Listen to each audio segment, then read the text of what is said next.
Prithvi bro ఏమైంది ఈ మధ్య అసలు రీల్స్ చేయట్లే నువ్వు? ఏంట్రో గ్యాప్ ఇచ్చావు? ఏవలా వచ్చింది.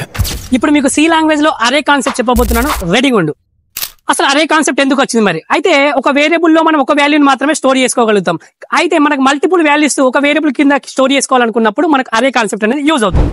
మరి అరే డెఫినేషన్ కి వచ్చేస్తే అరే is a collection of similar data items stored at continuous memory location. ఇప్పుడు మనం దీన్ని రియల్ టైమ్ ఎగ్జాంపుల్ ద్వారా చూస్తే మన ఫోన్ లో మనకు జియో సావన్ ఉంటుంది, స్పాటిఫై ఉంటుంది. దానిలో మనకి ఏం చేసుకుంటారు, మ్యూజిక్ ప్లేలిస్ట్ సెపరేట్ క్రియేట్ చేసుకుంటారు. ఏంటి, మాస్ సాంగ్స్ ప్లేలిస్ట్ అని, జిమ్ సాంగ్స్ ప్లేలిస్ట్ అని, మోటివేషనల్ సాంగ్ ప్లేలిస్ట్ అని, డివోషనల్ సాంగ్ ప్లేలిస్ట్ అని. అంటే ఇప్పుడు మీరు తీసుకుంటే మాస్ సాంగ్ ప్లేలిస్ట్ లో అన్ని మాస్ సాంగ్స్ మాత్రమే పెట్టుకుంటారు. అంటే సేమ్ టైప్ మొత్తం మాస్ సాంగ్సే ఉంటాయి. డివోషనల్ సాంగ్ ప్లేలిస్ట్ లో మొత్తం కూడా డివోషనల్ సాంగ్స్ మాత్రమే ఉంటాయి. మోటివేషనల్ తీసుకుంటే మోటివేషనల్ మాత్రమే ఉంటాయి. సో ఇక్కడ కూడా అరేలో కూడా మనకు అరే is a collection of similar data items. అంటే ఉంటే ఇంటీజర్ మాత్రమే కలెక్షన్ ఉండాలి, లేదా ఫ్లోట్ కలెక్షన్ మాత్రమే ఉండాలి. సో డిఫరెంట్ అలా ఉండకూడదు, సేమ్ కలెక్షన్స్ మాత్రమే ఉండాలి. ఇప్పుడు మీరు అరే అనే కాన్సెప్ట్ అయితే నేర్చుకున్నారు. ఇంకా మీరు సి లాంగ్వేజ్ టోటల్ గా నేను చెప్పిన కంటెంట్ కావాలనుకుంటే వెంటనే సి అని కామెంట్ చేయండి.